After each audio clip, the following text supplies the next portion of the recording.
レクサスの新型コンパクト LBX クールとリラックス見学してきました。やっぱりですね、車好きとして正直に言うとトヨタは商売がうまいなと思いますね。それでは行きましょう。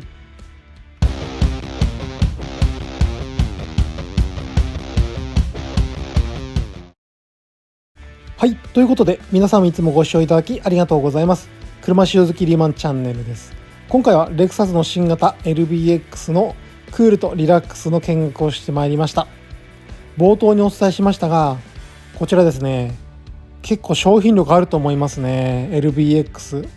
小さな高級車でレクサスの新しい価値を届けるというコンセプトで発売されていますけれども、やはりですね、レクサスうまいですよね。こういったブランドの使い方というか、確実に需要があると思いますね。それは何かというと、 NX とか RX とか大きくなくていいけれども質のいいものが欲しいっていう方いるので、そこにドハマりしてきてるなと思います。そしてここから少し正直に言いますけれども、いろんな車を見てきた私からすると、この LBX をおすすめできるなっていう方は、レクサスを初めて買う若い方で、例えば自分一人で運転する、もしくはパートナーと二人で運転するという方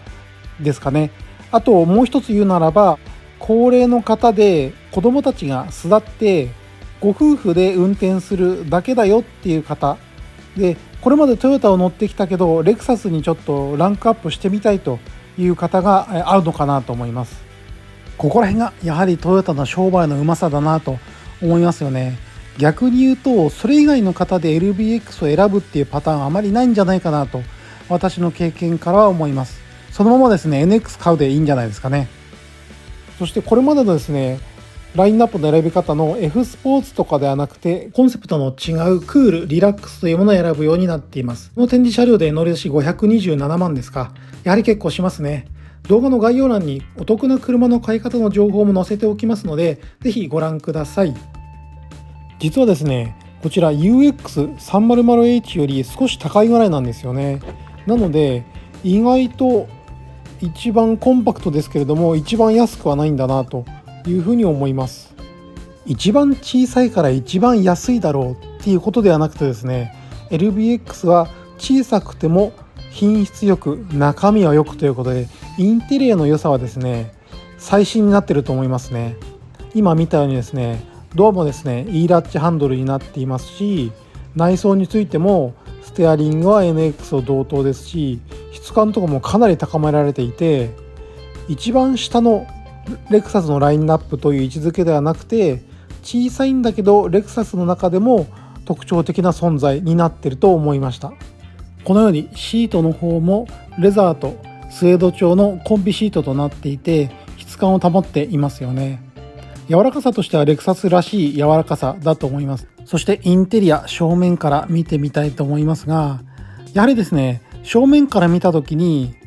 デザインの良さが入ってくると思いますね。水平基調にデザインされたインテリア、そしてステアリングがあって真ん中にモニターがタッチパネルでありますよね。ここはですね良さも感じながらも、これを見た方が今までどんな車を乗っていたかによって評価が割れると私は思いますね。例えば同じコンパクトでベースとなっているヤリスクロスと比較したらインテリアの良さは当然出てくるでしょうし、他の国産車と比べても同じサイズであれば LBX がよくできているなと思いますね。ただしその高級車という視点で見た時に、ドイツ車、例えばメルセデス・ベンツの A クラスであったり BMW の1シリーズ、そういったのと比較しようとしてしまうと少しシンプルすぎたり素材の質感が違うかなというふうに思ってしまうかもしれないんですけれども、この LBX のサイズと本当に競合する輸入車はないので、例えば比較対象としては、LBX はライバルなしと言ってもいいのかもしれないですね。そういった意味で見ると LBX はこのステアリングにしても今触っているシフトレバーにしても NX や最新のレクサスと同等のものが使われている点はやはりいいなと思えるものがありますよね。 LBX だからといって安く作られているわけではないと思えるのはありだと思います。このですねドアの E ラッチハンドルがついているのはかなりポイント高いなと思いますよね。新型の NX そして RX にも搭載されていますけれども、このドアハンドルを引いて押すという動作がなくなってですね、このスイッチを押したまま押し開ければそのままドアが開くということなので、ここら辺はですね装備されていて嬉しいなと思います。そして LBX の後部座席、これはですねもう皆さんご存知の通り狭いですね。ヤリスクロスと同等なので、狭いのはもちろんそのままなんですけれども、やはり狭いなということで、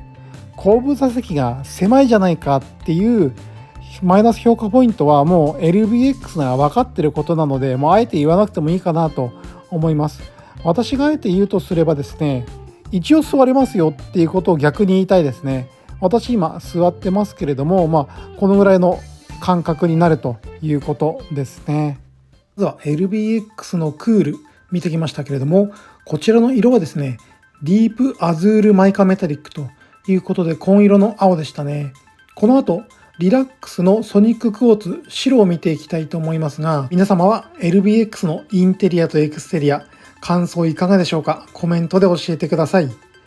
小さな高級車を謳って出ていますけれども、当然ですね商品力あるなといった通り、見る人によっては非常にヒットするんじゃないかなと思える一方で、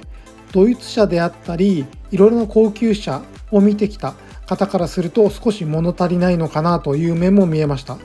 こら辺はやはり車の経験値であったり価値観の違いでレビューが分かれるんじゃないかなというところだと思います。ですので LBX 気になっている方はぜひ原車を確認されるといいかなと思いますね。一部の前情報やモータージャーナリストの皆様が言われていたようなですね、LBX はクラスを超えた高級感という触れ込みで書かれていましたけれども、高級感はありながらもやはり価格というか、サイズ感とバランス良い高級感が演出されているんじゃないかなと私の方は思いました。そして今見ているのはですねソニッククォーツ白のリラックスになります。ホイールのデザインが違いますよね、クールとは。レクサスの営業マンにお聞きしたところ、このクールとリラックスで足回りのセッティングや乗り味変えているのかと聞いてみるとですね、これは変えていないということでした。ですのでこの2つのグレードを選ぶときにはですね、インテリアであったりエクステリアの好みで選んでいいんじゃないかなということですね。こういった戦略はレクサス今までなかったですから面白いですよね。もっとも LBX は面白いことにラインナップで森蔵 RR のホットハッチタイプがありますので、このサイズのパッケージングで走りも求めたいという方はそちらを選べるというのもいいですよね。ここら辺もやはり商売はうまいなというふうに思います。リラックスのエクステリア見ていますけれども、落ち着いた印象でいいですよね。こういったクールとリラックスの体制にしていることによって幅広い年齢層をターゲットにできるので、ここら辺も考えられているなと思いますよね。今度ぜひ試乗してみたいと思います。はい、今回はですねレクサスの新型 LBX ということでクールをメインでしたけれども、リラックスと比較しながら見学してみました。皆様はいかが感じられたでしょうか。コメントなどで教えてください。引き続きいろんな車を見てきた経験から正直レビューをご紹介していきたいと思いますので、よろしくお願いいたします。それでは皆様も良いカーライフを。